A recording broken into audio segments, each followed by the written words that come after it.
for the work. Yeah, it's all done. Yeah, it's all set up. I know, finally.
On it, so I'll remember. So they have the.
Yeah, I do. I think so too.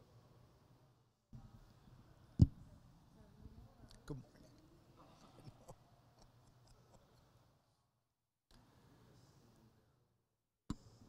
Okay, so welcome everybody. This will commence our church town hall meeting. We are doing something different this session at the request of our interim pastor, Phil, that we attempt to create an environment with our church town hall where we have an opportunity to live stream this presentation from the pastoral team to communicate what's going on in the life of the church and the direction and vision for the church.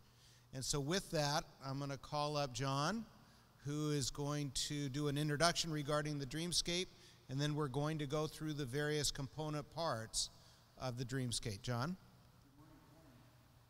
Jessica is going to lead us off, and Melissa, in reading the first two paragraphs of the Dreamscape document, which you'll find on the reverse of your agenda.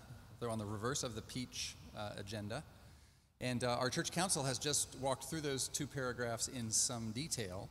But just to frame the reports we're about to give, we wanted to read these two paragraphs and comment ever so briefly on them, just to help others who might be watching or joining us new to catch a drift of where the pastors are headed in the life of the church. Thank you, John. So I'll start with the first paragraph. First Church San Diego has re-envisioned itself several times over 150 years. Affirming the same willingness to embrace God's call, we propose a new way of being the church. This new way is not tied to a single location nor a single pastor, but instead recognizes that God is calling us to serve the world around us in different places, in different ways, with different expressions of what it means to be the body of Christ. What will unite us is an abiding commitment to grow in the grace of God and to reach out with the love of Jesus Christ. So just to lift up some comments about that first paragraph, I wanted to share with everyone, as one of your pastors serving at our Ocean Beach campus, how important language can be for us as we move into this new direction of being a multi-site church. It's really helpful, especially for us who are leaders, to model this sort of language of saying Mission Valley campus or Ocean Beach campus when especially talking to one another. Language like main campus is not helpful in allowing us to really be fully who we want to be as one church with many sites, or saying satellite campus, that's less helpful. I try to avoid using that all the time. So I talk about us as First Church. We are one church. We have a Mission Valley campus and an Ocean Beach campus. Our Ocean Beach campus talks to our community in Ocean Beach as being the Water's Edge faith community. So I hope that's helpful language for us that we can begin adopting together. All right, and then the second paragraph is, as one church at multiple sites and in many congregations, we celebrate the diversity of God's people within the larger binational region of which we are a part. Worshiping in ways that are authentic to each context, we will proclaim the good news and celebrate the sacraments while opening ourselves to the blessings that all people are prepared to share. Living together in relationships of accountable discipleship, we will serve our many communities through acts of compassion, devotion, worship, and justice. To support one another in these acts, we will organize our ministries and align our abundant resources: properties, facilities, finances, staff, and communications. And so in this second paragraph, this is really giving us our goals for the coming future. And so it's broken down into the three different sections that we, in many contexts in this binational community, are finding different ways to worship and to be the people of God. It's addressing what we'll be starting with our spiritual growth groups of building personal discipleship in each one of us through the acts of worship, devotion, justice, and compassion. And finally, it's showing us that on, I guess, the more business side, that we're going to align all of our resources, all of our staff, all of our communications in order to head in this same direction that we're trying to go. Thank you. And so with that framing remarks, why don't I let us take a moment of prayer, and then we'll do a little bit more formal reporting out from the pastors on the different initiatives that we're pursuing in each of these areas. But let's take a quick moment to give thanks to God. Will you pray with me? Oh God, we do thank you for the joy that it is to be gathered as your people in this space, the Mission Valley campus of First United Methodist Church of San Diego. We ask your blessing on us as we seek to live into a new way of following Jesus, who we have discerned is calling us to reach out to our larger community and our larger region and to find ways of relating to new people in new ways. God, we thank you for the leadership of this church who are gathered in this space. We thank you for those who have come to learn and listen, and those who have checked in online to hear the latest from their pastors and the leadership of this congregation. So bless us now, whether we be near or far, that we might come together and seek your will for our lives. All these things we ask in the precious name of Jesus. Amen. Amen.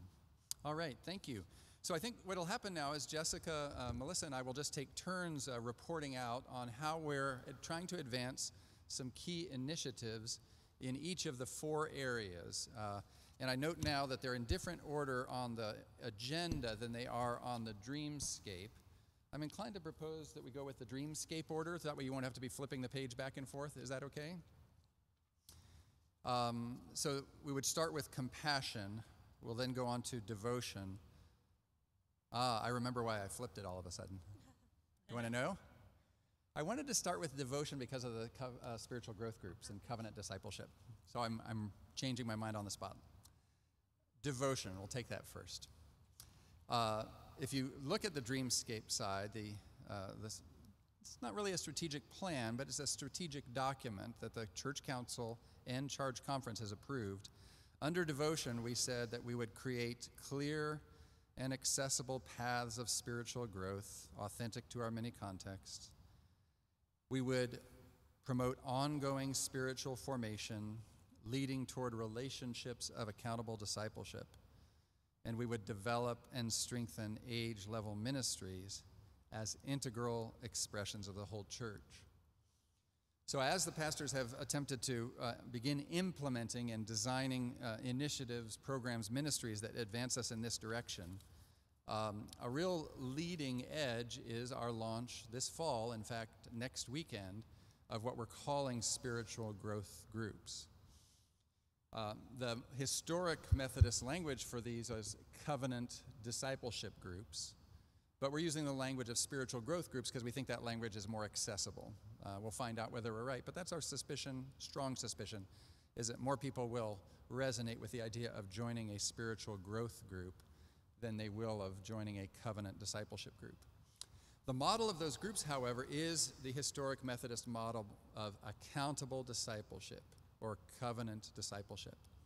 And as you may recall, we piloted this program last year and assembled 5 groups or 4 groups. 1, 2, 3, 4, 5 by my count, with Jessica had 2 originally. So 5 groups where, and some of you were in those groups. Who participated in a covenant discipleship group last year? Some of our folks from the Water's Edge are here, and there were 2 groups convened there. There were 4 additional groups convened, and we learned a tremendous amount. We're following the plan and program that is recommended by a fellow named Stephen Manskar in his book, Disciples Making Disciples. And copies of that book will soon be available. We've ordered them because we will be working our way through those books, really a couple of key chapters out of that book, both at our retreat next weekend, about which I'll say more in a minute, and then also as we seek to launch new groups this year. So last year there were 5 spiritual growth or covenant discipleship groups. We're renaming them spiritual growth groups. Our goal this year, we'll see if we can reach it, our goal this year would be to have 10 groups with an average of 8 people in each group. And if we can accomplish that, we would have 80 people from within the life of this congregation engaged in the very pattern of covenant discipleship or accountable discipleship that we're trying to lead our people. So in our minds, covenant discipleship, accountable discipleship, in these small groups, they meet weekly for 60 minutes. They don't meet for 61 minutes. They meet for 60 minutes. And their agenda is sharing the life of discipleship. How is it going in your work of compassion? How is it going in your life of devotion? How is it going in your life of justice? How is it going in your life of worship? That's the agenda for those groups. They don't organize ministries, they don't plan field trips, they don't read books, they don't even, in that context, read the scripture. These are not study groups. They're spiritual growth groups in which individuals are supporting each other as they walk the life of discipleship. And we are promoting and encouraging people in this congregation, many campuses, to think of the life of discipleship as composed of concrete acts of worship, devotion, compassion, and justice. That is the agenda of these spiritual growth groups. So I'll be preaching about this a little bit tomorrow. It's not the central focus, but I'll be inviting. And tomorrow will begin the first formal invitation for people to sign up for spiritual growth groups. The real sign-up will happen the following Sunday, September 23rd. And on that Sunday, you'll have a blue card in your bulletin. And that blue card has 3 boxes. One says, I'd like to join a spiritual growth group. And here are the best times of week for me. Wednesdays, 8 a.m., Saturday mornings, Sunday evenings, whatever your best times are. The second box will say, I'm interested to join, but now's not the right time. Keep me on your list, but I just can't make that commitment at this present time. And the third says, I don't feel called to join a spiritual growth group right now, but I will lift up this ministry in prayer and do all I can to encourage others who are engaged in those groups. So at the end of next Sunday, the 23rd, we will have what we hope is a significant number of blue cards. And then over the ensuing Sundays, September 30th and October 7th, and this will happen at the Ocean Beach campus as well, over the ensuing Sundays, September 30th and October 7th, we'll be working to begin clustering people into the relevant groups. And again, as you could gather from the description of that card, it's not presumed that all the groups meet here. Quite to the contrary, we're hoping there might be some that would meet in homes, or some might meet in a coffee shop, or some might meet in a park. Really, time, date, and location for these groups is meant to be organically developed around the availability of our people. Jessica, do you want to say an additional word about covenant discipleship? Just very briefly to echo that we're following a similar process on both of our campuses. So my hope is that at least one group will kind of have an identity of a lot of Water's Edge folks involved in it, but it wouldn't be exclusively Water's Edge people who are involved. And some of our Water's Edge people live elsewhere and may want to join in a group that has a lot of Mission Valley campus people attending that spiritual growth group. So this is happening in both places and is a key focus no matter where you're worshiping on a Sunday morning.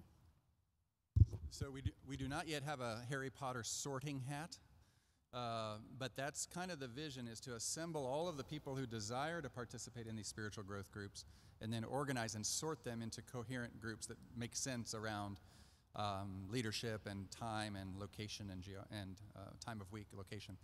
We'll then be training those facilitators, but these groups operate on the assumption that after a launch phase, in which the groups write a covenant together, sign a covenant together, and then begin to share weekly, how did it go in your walk this week? How is it with your soul? How did it go in worship, devotion, compassion, justice? That the leadership of those groups is rotated.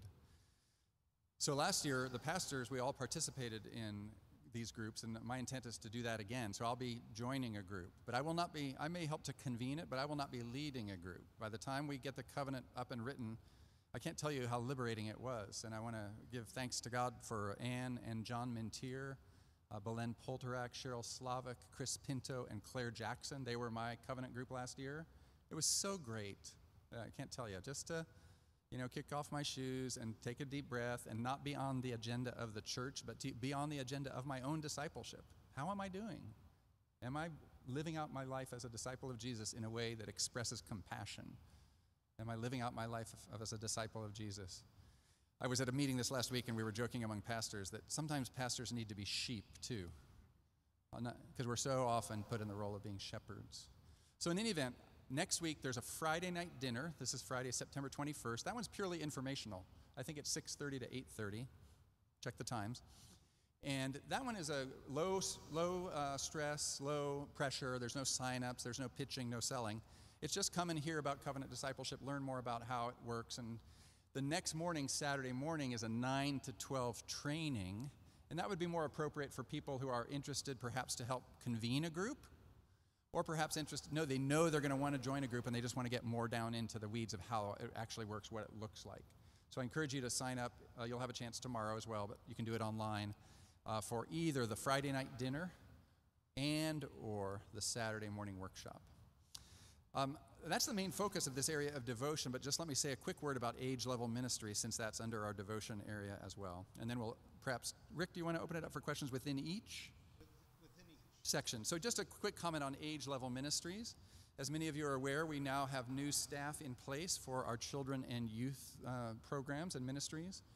Kenton Hundley is full-time on staff as our Director of Discipleship for Youth and Children. So he has overview responsibility for our entire children's and youth ministries. Priscilla Venegas is our part-time or half-time Director of Children's Ministries. So over the last couple of years, we have moved the children's programming and the children and youth program from 2 full-time equivalent on staff to 1.5 full-time equivalent on staff. Priscilla is only 20 hours a week. What's that afforded us to do a little bit with our budget is we are providing a few more options on Sunday morning for especially young children. When we had a full-time person at 40 hours, right, that's one body. And on Sunday morning, when we have so many people here, there was one body engaged. By having a half-time person and contracting with some people on a very few hours a week basis, we can have many people engaged with our children who are accountable to us as staff and to me as the pastor of discipleship.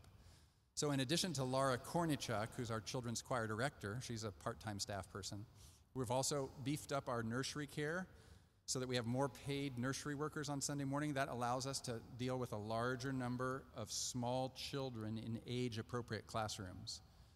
Basically what we're doing is we're preventing 4-year-olds from stomping on 12-month-olds, right? By providing multiple venues of quality childcare. And that's also lightened the load on our volunteer Sunday school teachers. So I'm confident we have a much better leadership capacity to welcome new families with small children. And then we are also have contracted ever so small, 4 hours a week with a woman, Dory Wilson, who will be leading an imagination station. This was discovered over the summer at our Vacation Bible School. It's a multimedia arts type experience. She's a master's level in special education and a remarkable background to it, a faithful participant. But in the second hour of worship, she'll be offering children grades 1 through 4 a really dynamic and multimedia kind of offering. And that allows us really for the first time to say on our Sunday morning schedule here at Mission Valley, we have meaningful children's offerings at both worship services. Our main Sunday school program with volunteer teachers and multiple layers is still at the 9 a.m. worship, but at 10:30 now, if a family with a small child wants to come at 10:30, there's a meaningful spiritual and Christian environment and classroom opportunity in this imagination station. So we're trying to build out, the idea should be, of course, that we want to get to is that no matter when somebody shows up on a Sunday morning, there's something engaging, meaningful, and feeding for them for all age levels. That's where we're going to try to get to. Last note, and then I'll see if Jessica wants to say something about youth and children in Ocean Beach. We did launch our gathering program this last Wednesday. While we're not branding it as a seniors program, of course, our principal audience in the middle of the day on a Wednesday is going to be seniors and retirees. Betsy Mueller, who's here, has done a great job of convening a program committee. There are brochures in your pews if you'd like to take a look at what those Wednesday evening schedule looks like.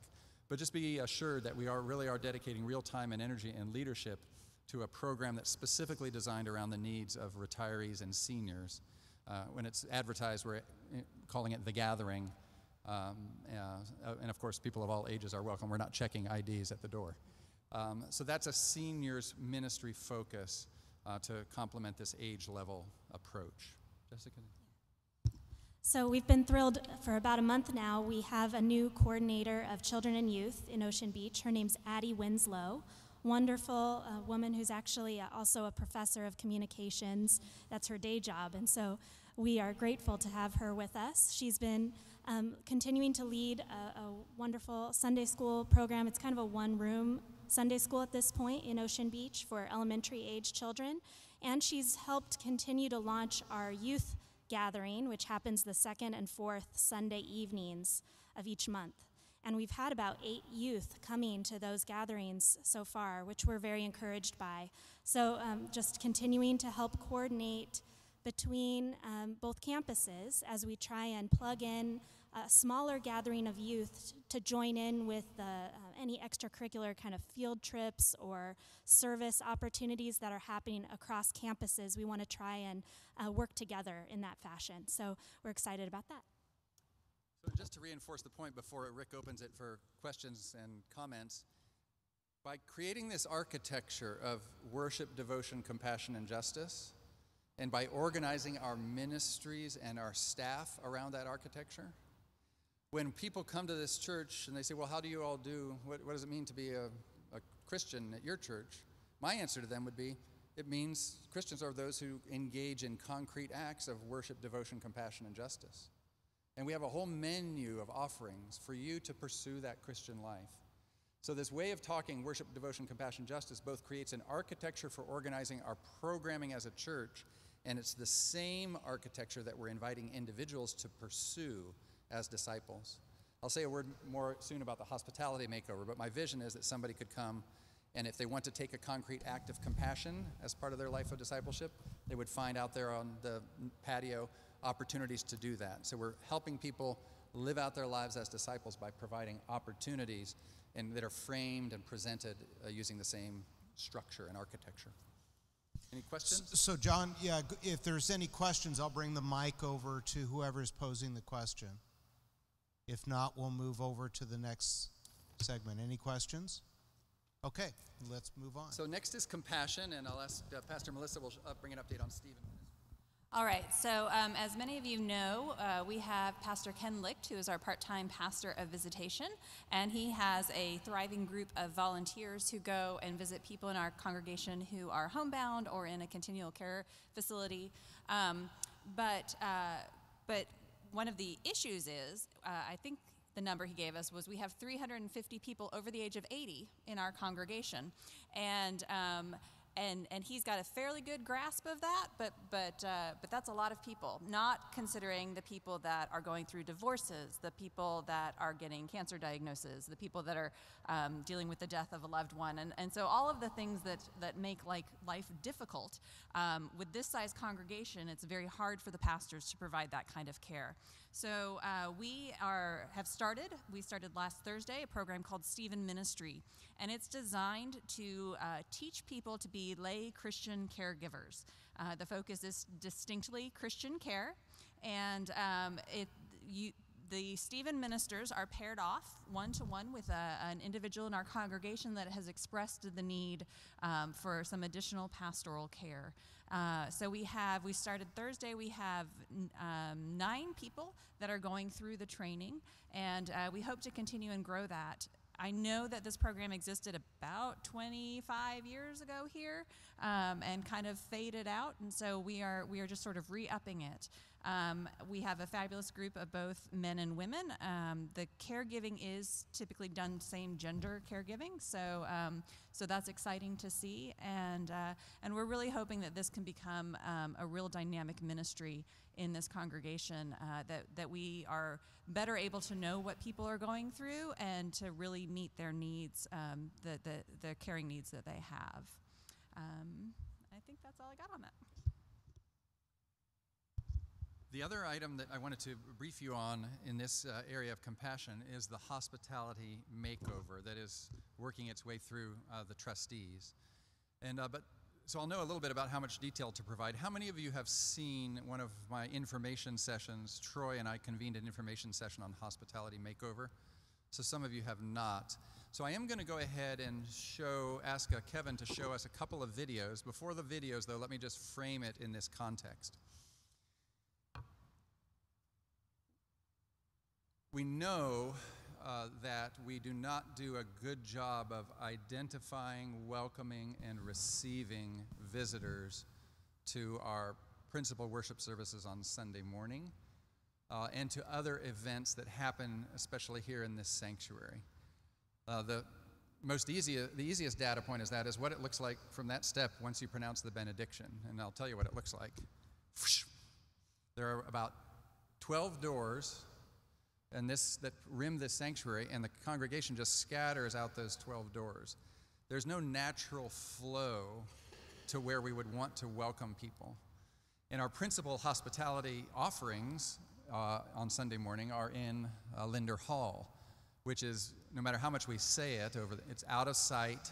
It's actually a little hard to get to because it's not visible, it's not clear where. And once you get in there, it's dark, right? And the number of people who actually make it to our hospitality venue, our coffee fellowship, is very, very small, way too small for what we should be accomplishing. So that was really, and on staff we're talking a lot about how we can do a better job of welcoming visitors and engaging with people who come to worship with us. Let me put this out. I'll end up with a neck ache if I keep going. So, what has drawn our attention, and this was really across several conversations with staff and other lay leaders, some of you in this room, is that the external patio here, and it took me 2 years at this church to understand that that's the patio and down there is the plaza. Did you all know that? That's the patio and that's the plaza. The pastor was here 2 years, nobody told him. But anyway, that's the patio.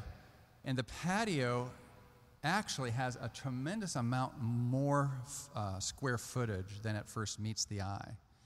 And that's because of all the cement benches and shrubbery that's out there. And I almost never see anybody sitting on those cement benches. It's extremely rare.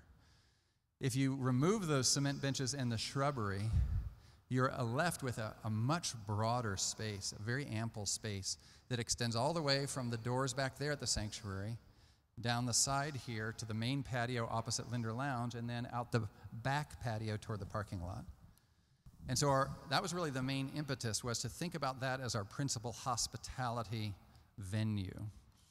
We knew, though, that if we were to remodel or update or make over those sections, we were going to have to make over Linder Lounge and Linder Hall and the offices in the Linder complex, because you want there to be coordinated design and you want it to be a uniform feel.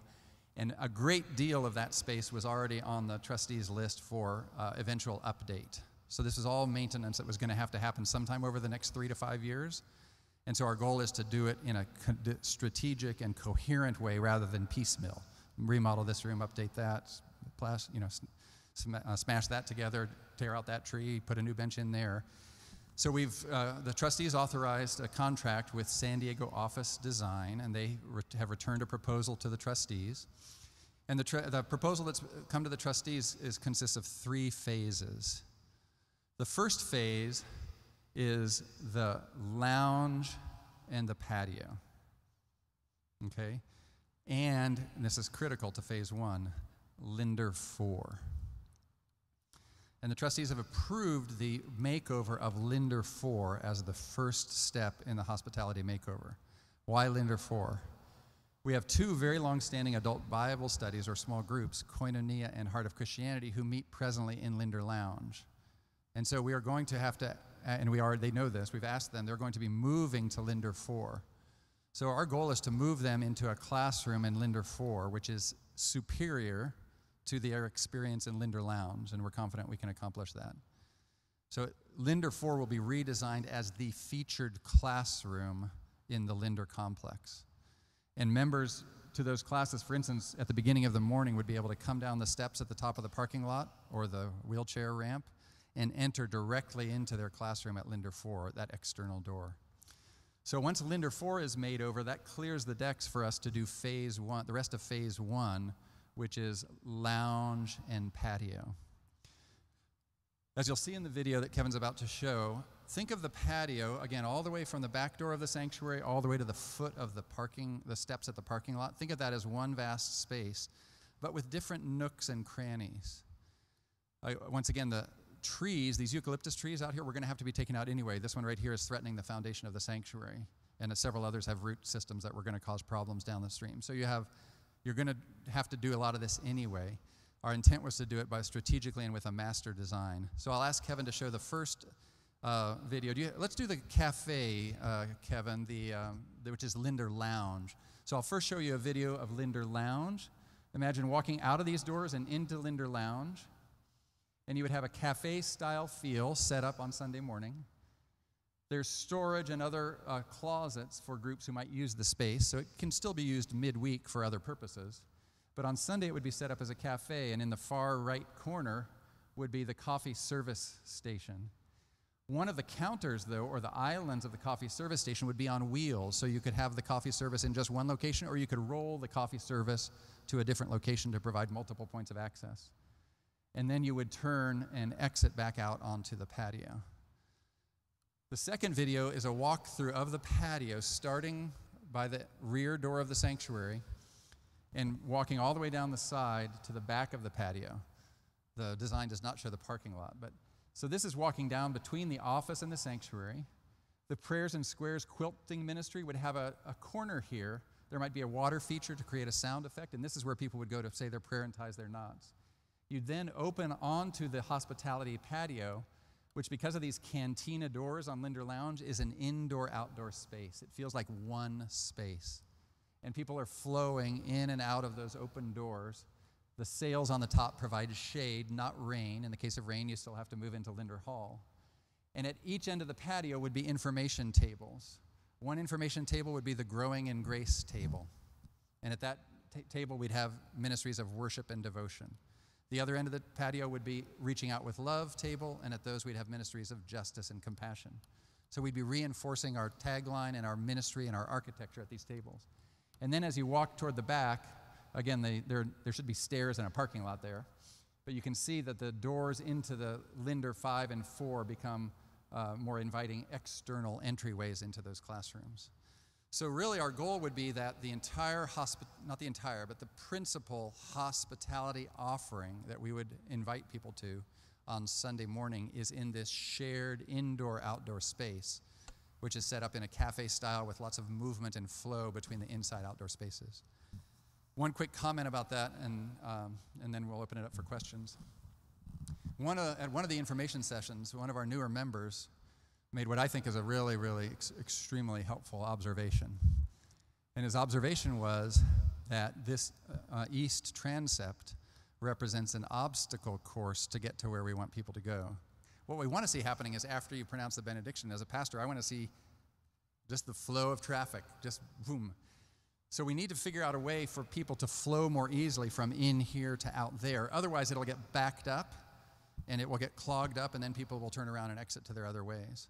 So we don't have a proposal for that yet, but I wanted you to be aware that the way we're thinking is that if there were multiple doors, for instance, on this east transept, and there were an easier way for the congregation to flow, perhaps imagine the pastor greeting at one door instead of here at the front of the sanctuary, and perhaps another set of doors that's easily accessible for people who don't want to say hi to the pastor or who didn't like the sermon to go straight for their coffee, right?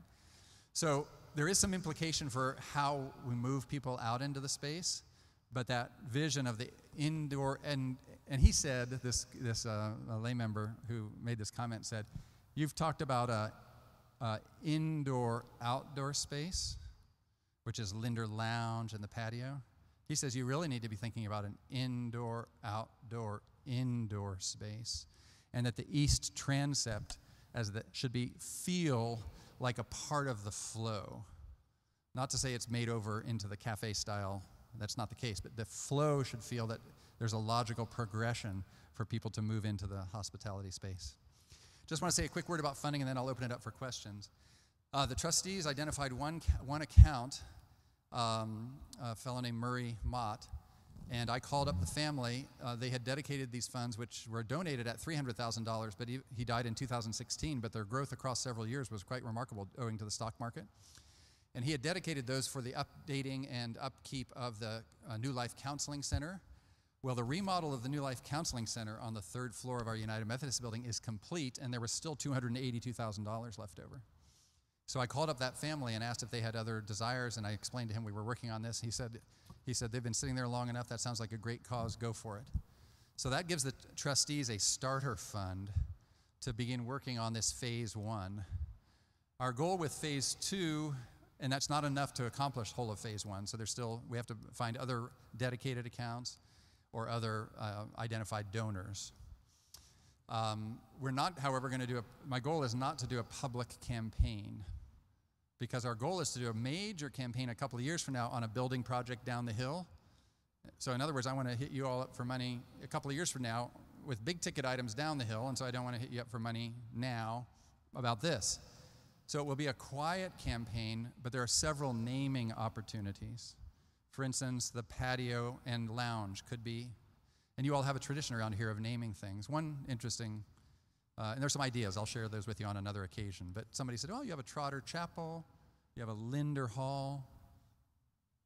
What would that hospitality patio, you get the idea, right?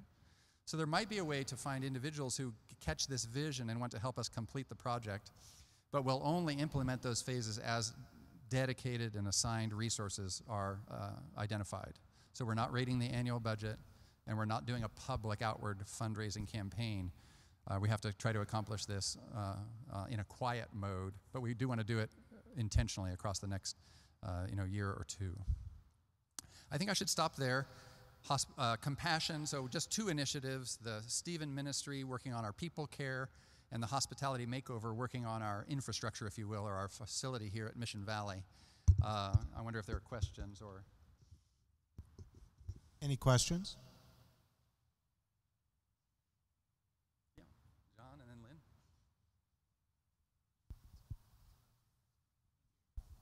Lynn. Just with respect to the prayer quilt ministry, Yes. I couldn't quite understand. Is that on the north end? It's right here in this nook, and Kevin, if you could play the patio video again. This video starts between the sanctuaries on your right and the offices on your left, and as you before you turn the corner into the open patio, there's the quilts. So if you look right over your left shoulder there, John, you see that corner, just on the exterior of that corner? Right. Go out there after and look at the size of that footprint, the bushes and benches. Right. Yeah, so that's the target zone for the... So that would give room if they had maybe as many as 3 or 4 quilts, they could set up tables. I think I can't tell you. Your jaw will drop when you go out and look at those spaces with fresh eyes. It's Right. actually a vast space, and you could I think you could have 6 or 8 quilts. You could have racks, of course, that are designed to display multiples, but they could also be still be displayed on tables as they are down below. So some combination of those. Right. And again, the water feature is intended to create a kind of a sound, to kind of create a little bit of a sound environment. It won't shield entirely from the clatter on the patio, but it can create its own space for more reflective prayer and tying of knots. Yeah. Beautiful plan. Yeah, thanks. Lynn? Is the prayer wall out there somewhere that we currently have? The prayer wall we know we were going to remove. Whether there's another opportunity for a prayer wall is very much in conversation. But yes, part of the plan is to remove the prayer wall. As you may have noticed, the vision is, of course, for the entire space to be of a single uniform flooring. And so that the square brick prayer wall would be relocated or and I don't know exactly where that would go. Welcome ideas. Did you have a thought cross your mind, Chuck? Or No. yeah. The same with the guest kiosk out here. That would be gone. Somewhere. Yeah. And so our principal goal is to identify. In Linder Hall, you kind of have Beckett's tables and Brenda's tables, right? On Sunday morning for the discipleship stuff. That's where our goal is at either end of the main patio, you'd have these 2 stations. And so rather than multiplying tables with a table for that and a table for this, all of the reaching out with love ministries would be at one location. Follow-up is, when do we start actual construction, and how long? You mentioned 3 to 5 years or 1 to 2 years? Depends on funding, to be frank. But Troy, I know we do have Troy has been soliciting bids for Linder 4. Troy, do you have a sense of timeline on Linder 4? I know you're just in the soliciting bids phase. Let's hear from Troy first as an answer to that question, and then we'll come back.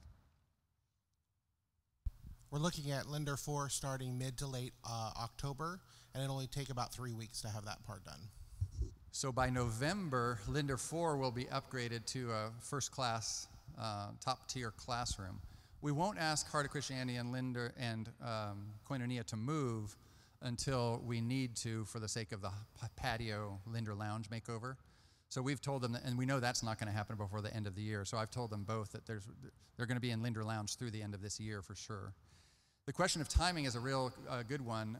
The company, San Diego Office Design, by our request, brought to Troy and Linda and me we said, just give us your high end.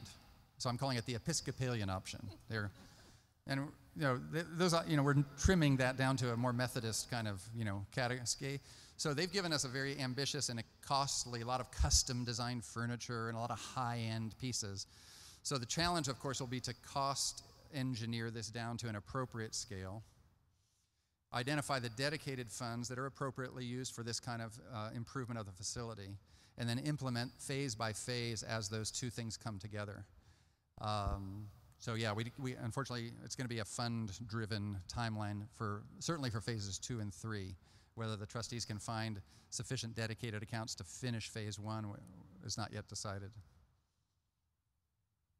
Melissa, I may have missed it, but how many Stevens Ministry pairings have you at this point from the early trainings? In other words, how many people? So we actually will not be pairing people off. The training is 50 hours total. We won't complete the training until the end of January. So it will be February when we start to look to pair people off for caregiver, care receiver. Okay, because you said they would be working in pairs though, right?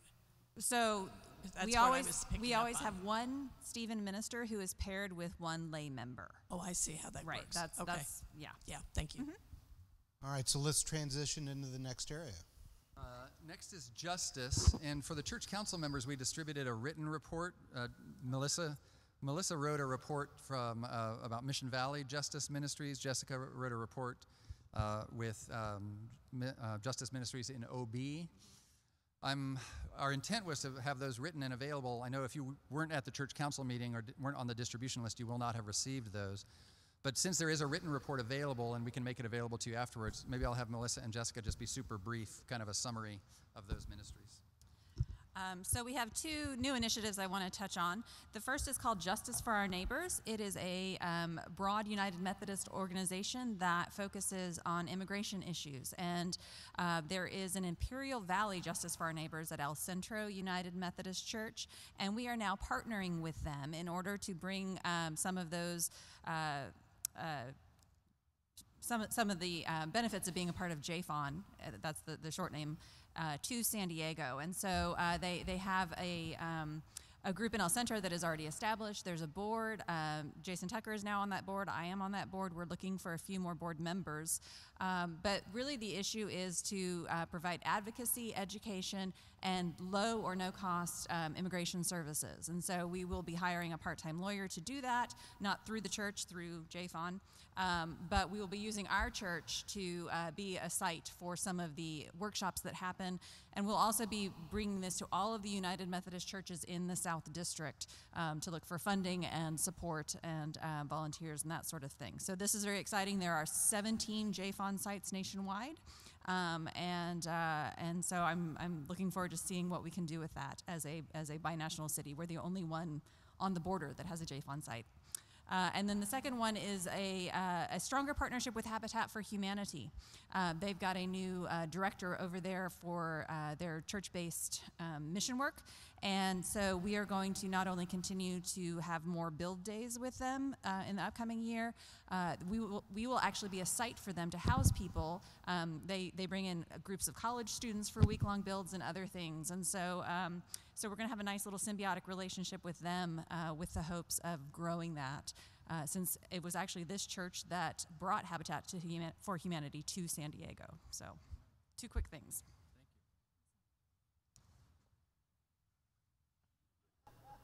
Hi.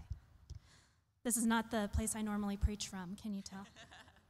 So justice in OB, the thing I want to highlight the most, I listed in the written report several ways we're actively involved in justice, but the thing I'm most excited about and that our team is most excited about for the coming year is actually a way that we're continuing to discern where God is calling us to really invest our time, our energy, our ministry in acts of justice in Ocean Beach.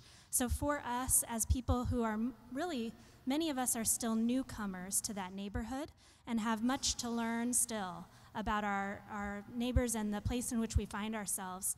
And so we have started to gather together with others who are leaders in the community to go through a training called Shalom Zone training.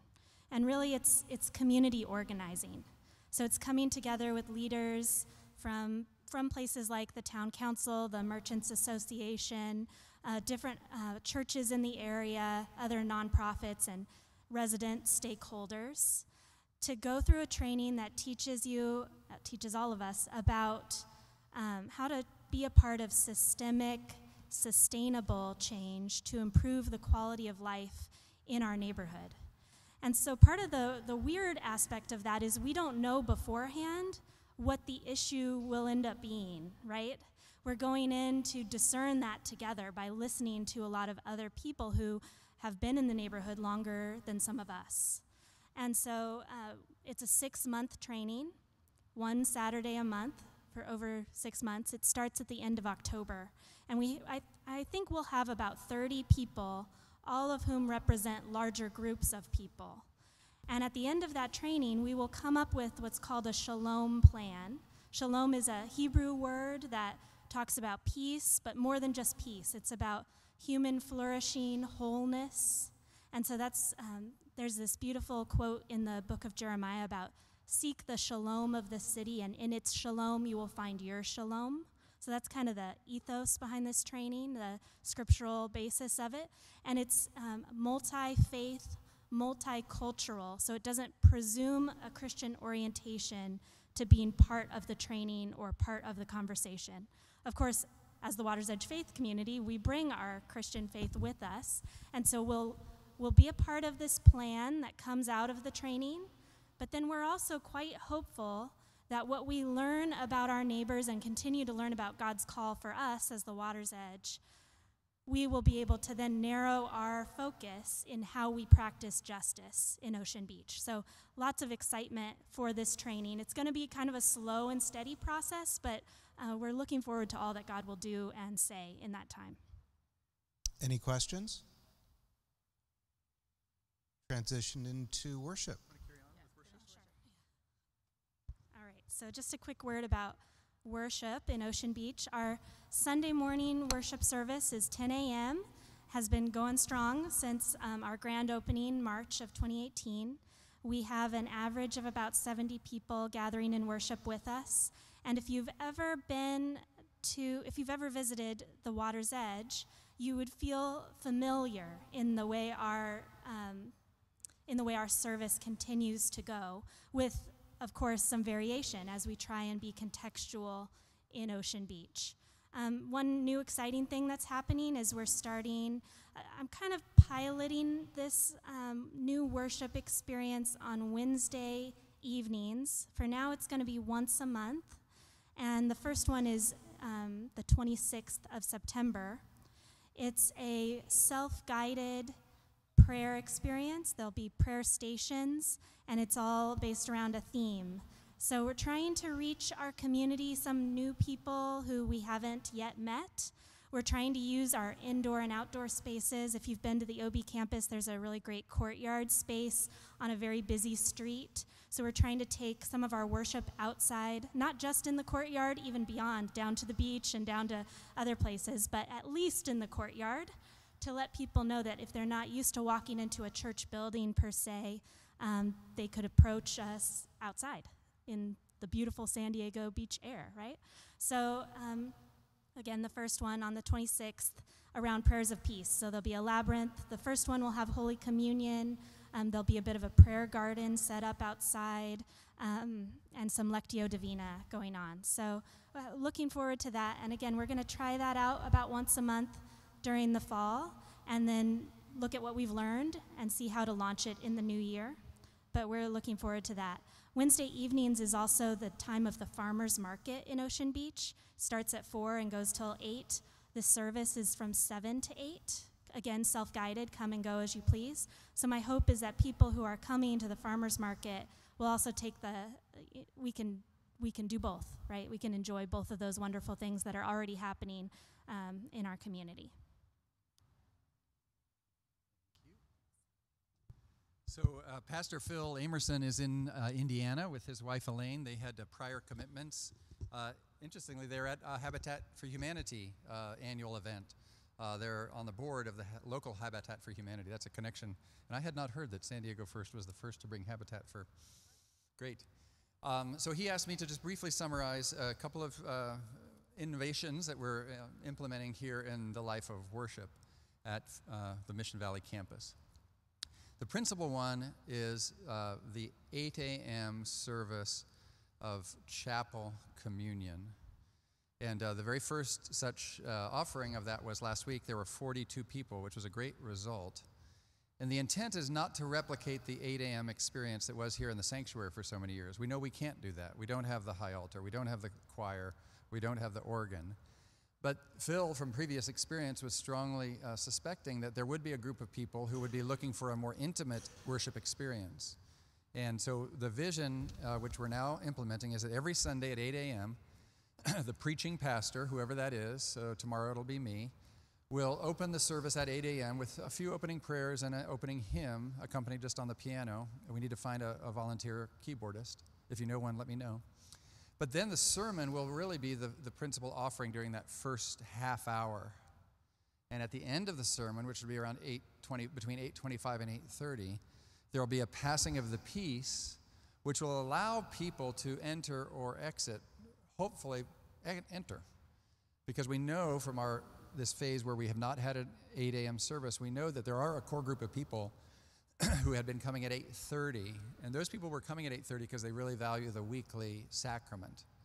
And so by having that passing of the peace and that greeting time in the middle of the hour, people can come into the chapel at 8:30 without disrupting anything. People are already up and about and visiting.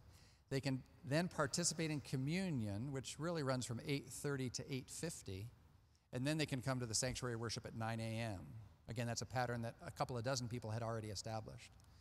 So Phil's vision, and this he was really provided the impetus and leadership for this, is to recreate a full worship experience at 8 a.m. for those who desire it, right? You come, you get your sermon, you get your prayers, you get your communion, and then the morning may call you on to other things. But those who want can come for just the sacrament during the second half hour and come into sanctuary worship for the full worship experience here in the sanctuary. So that is the principal the major new structural change. A few other changes that you'll note to our life in worship here in the sanctuary. The 9 a.m. hour will now begin every week with children in the sanctuary. Children will process behind the choir, accompanied by either myself or Kenton Hundley, Priscilla Venegas, some of the Sunday school teachers. And they will be seated here in the front pews. So if you're a front 2 or 3 row pew sitter here on the left side, be alert. You're about to get disrupted. And the children will stay there for the opening acts of worship. They'll be called after the anthem. They'll be called to the steps for a very brief time with children. And then they will be escorted out to their Sunday school classrooms. So that is a pattern of 9 a.m. worship that begins immediately. You saw it last week, and you'll see it again tomorrow. At 10:30, a vision is emerging, as Phil and I have discussed. The 10:30, how many of you worship at 10:30? A couple of you. I encourage you to join me at 10:30, before the crowd disappears. Turn around if you sit up near the front or in the front section, and look at the diversity of people who gather around the perimeter and the transepts and in the back sections at 10:30. It's very interesting. It's about 3 months ago, Margie was here for this, that Shazad, one of our newest members, came and sat in the back of the 10:30 worship service and asked that morning if she would be baptized. And so we gathered 15 minutes later around the baptismal font, and Neil and Margie were there, Carl and Lisa Muser, a couple of other lay people. Shazad is an immigrant from Iran, a refugee, starting an entirely new life, raised as a Muslim, and decided that she wanted to dedicate her life to Jesus. And she asked to be baptized right there on the spot. She's one of our newest members. She's a remarkable person. Studied in France and has a master's degree in France. Speaks 4 languages. Remarkable young woman. And when you look around at the perimeter of that 10:30 worship service, you see many more young people and a much more culturally diverse. Our goal, Phil's and mine, is to have that cultural and age diversity represented in the leadership of the 10:30 service. So a year from now, my hope would be that the 10:30 service would be ushed. Is that a verb, to ush, the ushers? Ushers, communion stewards, greeters, lay liturgists would all be young adults or youth and young adults. So I invite you to pray with me for that outcome. That a year from now, when people come to the 10:30 worship, they would see up here and greeting them at the door, collecting the offering, celebrating communion, reading the scriptures, all saying the prayers. They would see a diversity of people that reflect the actual diversity that already exists in those pews and that we know is more reflective of the grand diversity of larger San Diego. So that's a direction we're headed at 10:30. Lastly, Wednesday evening, 7 p.m., we're trying to, once again, try to find an audience and a congregation of people called to gather on Wednesday evening. The format we're trying this fall is worship and Bible study together in a single hour at 7 p.m. There are a couple of offerings right before that. A 6 p.m. Conversation about spiritual practices, contemplative practices that Kay Gilbert and Lemby Sarman are leading, and an opportunity to walk the labyrinth in Linder Lounge in that hour before. But 7 p.m. is a single hour. We're calling it Sunset Worship and Bible Study. Even though at this time of year it's pitch black at 7 p.m., but nonetheless, Sunset Worship and Bible Study. And so that's an attempt to find an audience or a congregation and people who maybe we aren't reaching on Sunday morning. So I invite your prayers for that as well. That's about it on worship, I think. Questions?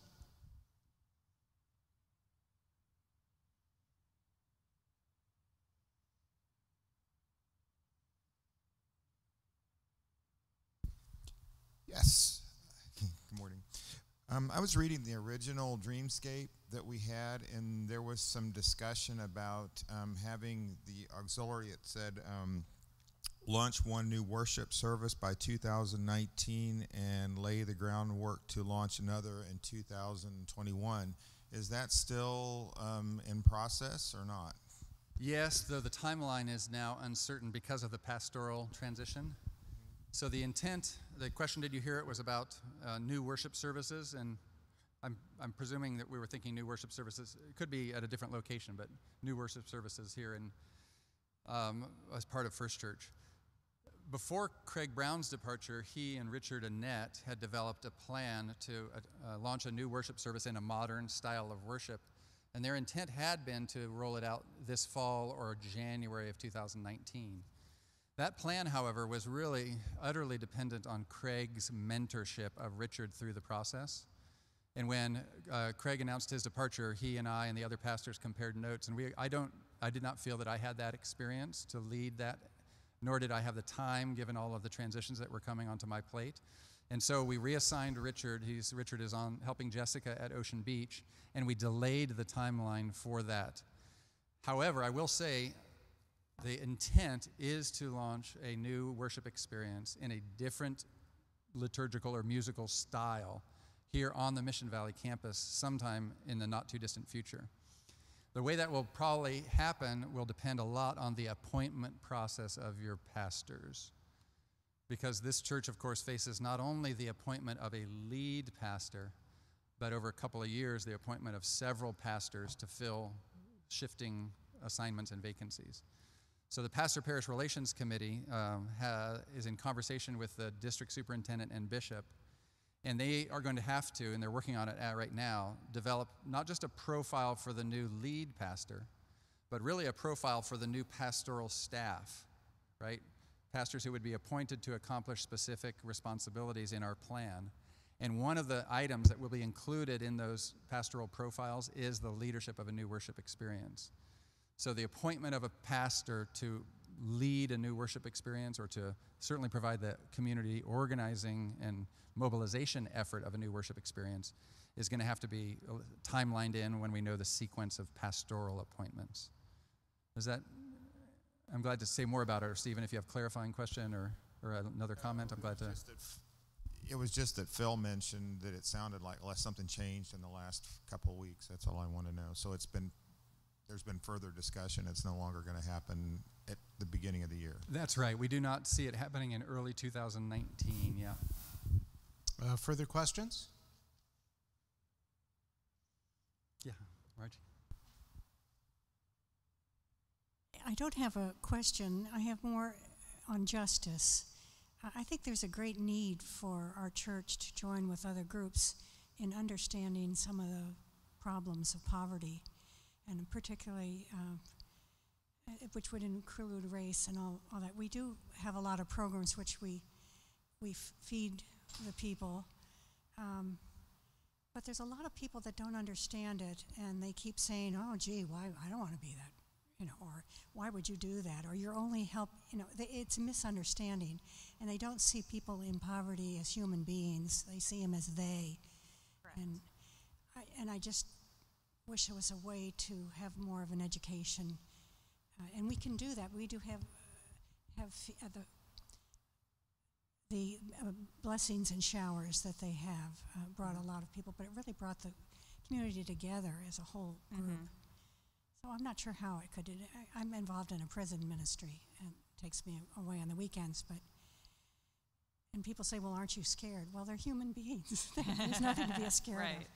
And they do build community, and maybe some of the things that we do in that alternatives to violence would help build community within the churches. I don't know. So this past Sunday when Reverend Susan, Dr. Henry Crow was here, she mentioned that they actually do some trainings and bring in speakers at our General Board of Church and Society located in Washington, D.C., and the whole purpose of that entity of the Methodist Church is on social justice. And so one of the things that I talked with her about was bringing a group from this church to DC to hear about what the broader church is doing, and then what we specifically can do here in San Diego to bring some of those social justice issues to light, because you're correct. They are people who are in a situation of poverty, but they're still human beings, and they're still children of God. And so how can we get that message out to our congregation members as well as the broader community? So we're looking into ways to do that. So thank you for that. So we're now at 10:30. If you'd like to make some final wrap Just up. want to, on that, before closing out that conversation, there is a denominational conversation. I've been involved at a distance, but the language is ministry with the poor.